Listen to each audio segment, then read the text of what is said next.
At that point, were you looking for something new, a new adventure? I mean, life happens quick, doesn't it? Yeah.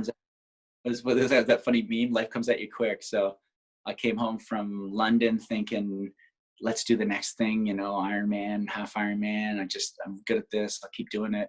And then personal life comes quick. And then you realize, I better make some choices here. Am I going to just keep walking down that path where I'm away a lot and keep reinforcing the mistakes I've made?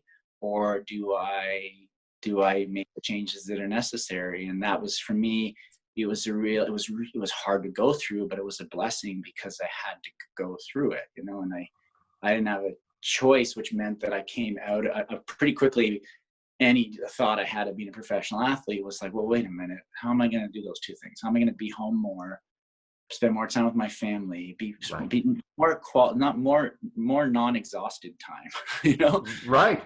Intensive time. And then again, the notoriety piece hit quick, where suddenly I'm at the park with my 2 young daughters, and I'm looking at stories about myself on instant media, and I'm thinking, I'm broken right now, I should be just engaged with my kids at the park, my phone long gone.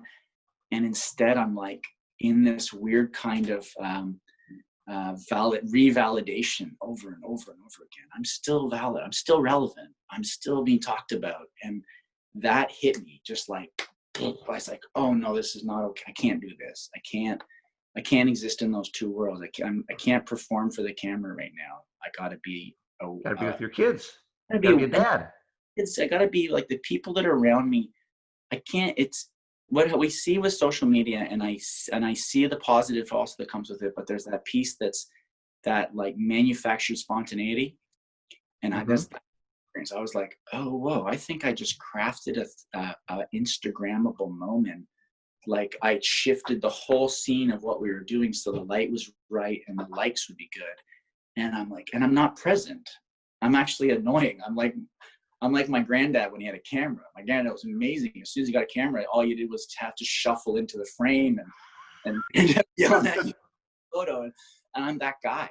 I'm like curating every moment to portray an image of who I want to be seen as, instead of just being there with my kids.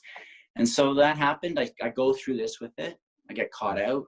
I do a thing where I go, oh shit, why did I do that? Oh yeah, we all like attention.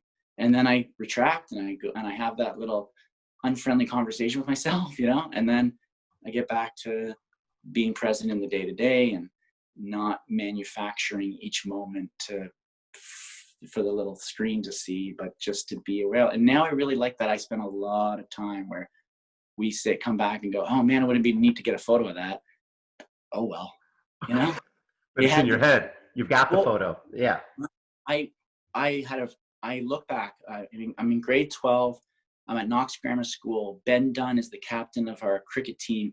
The Joey's guy hits it, and they're crushing us. And Dunny reaches out and catches it, and makes this incredible out to put the Joey's captain out.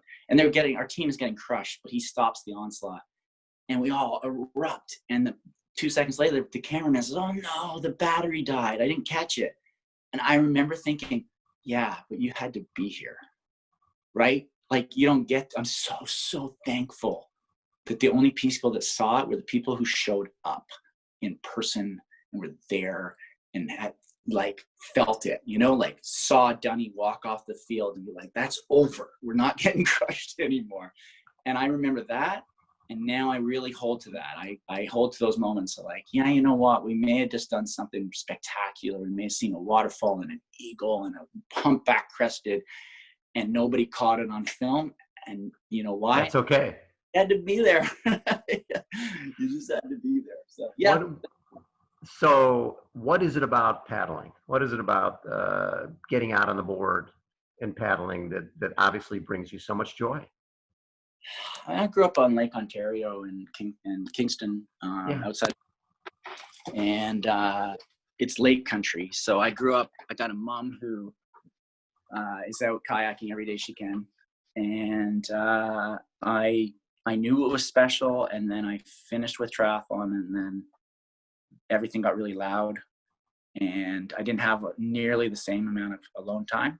I Right. was, all of a sudden, all day long was phone calls and emails and people.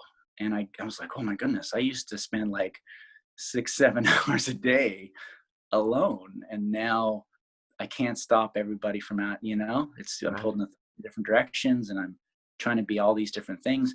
And the ocean, just in that most raw, like Peace. alone.